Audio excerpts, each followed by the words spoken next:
Naging sentro ng usap-usapan ng viewers ng Miss Universe Philippines 2024 Coronation Night ang sobrang taas na energy na ipinakita ng kapuso actor na si Alden Richards. May mga na-impress pero may mga nagtataka kung bakit tila galit si Alden. Lalong-lalo na nang i-announce niya ang top 20 at top 5 finalists. Taguig! Bulacan! Pasig! Narito ang nakikitang dahilan ayon sa netizens.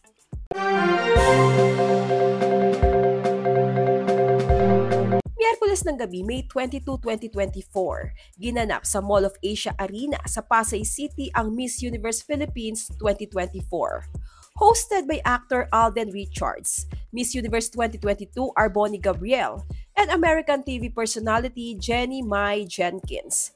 Habang commentator naman sina Tim Yap at Gabby Garcia.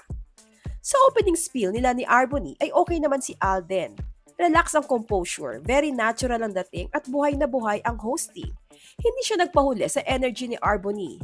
In fact, masasabing napakagaling at karapat-dapat si Alden na napili bilang host ng prestigious event tulad ng Miss Universe Philippines 2024. Ikinatuwa ng fans ni Alden ang mataas niyang energy during the pageant.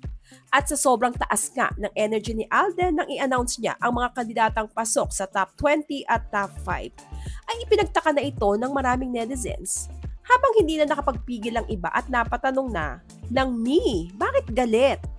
Lalong-lalo na ang pagtawag niya sa Baguio. Baguio! Baguio! Baguio!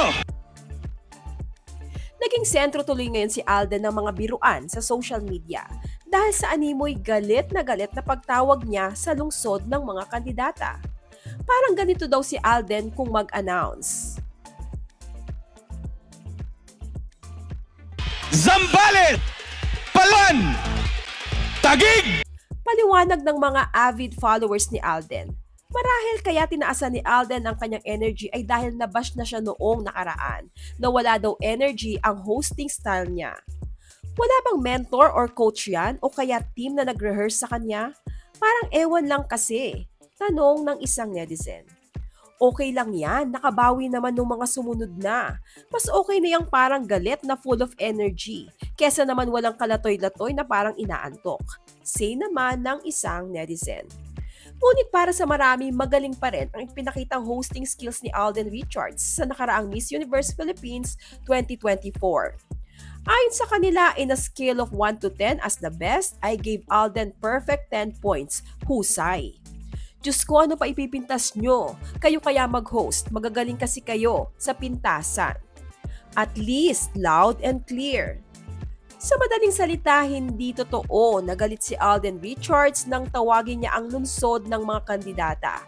Kundi tinaasan lang niya ang energy niya na mahalaga sa pag-host ng mga ganitong uri ng pageants na maaaring para sa iba ay nasobrahan sa taas ng energy si Alden. Si Chelsea Manalo ng Bulacan ang nanalo bilang Miss Universe Philippines 2024. Siya ang nag-stand out sa 53 candidates mula sa iba't ibang bayan at lungsod sa Pilipinas.